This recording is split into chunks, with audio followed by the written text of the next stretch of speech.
Amir Ali.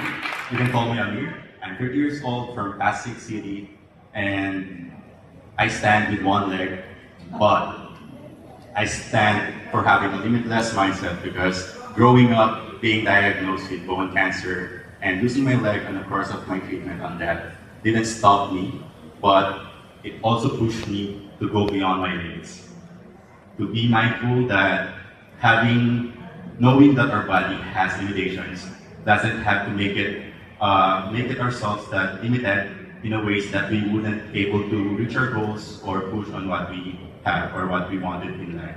Because right now, having one leg, it brought me two places, like being a Spartan ambassador, the first Filipino adaptive athlete who joined the High Rocks, and a lot more. I may be shaking right now, but I know for sure that I'll be representing a community which would really love to be involved in the fitness industry, especially those who are cancer survivors and the PWDs. And I wanted to have a space for them, especially in the fitness, in the sports, and in our society, not to be tolerated, but having the feeling of belongingness. That is why this is my Superbod.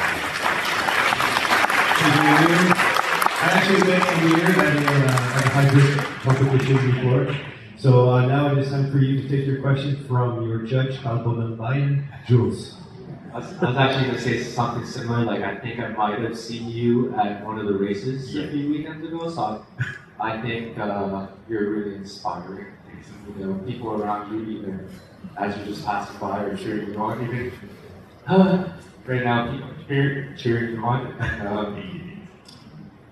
I guess I wanted to ask, how would you want people that follow your Superbod journey online to describe you after your competition? I wanted the people around me to describe me as someone who always remind himself that limits are there to be broken or to be surpassed to, and someone who keeps on pushing forward or keep moving forward. Because for those who are around me, and especially those who are close to me, who supported my journey, especially with the fitness and the sports that I've been doing, they really meant a lot and supported me all throughout the way and made safe spaces for everyone that I am sharing with. Thank you.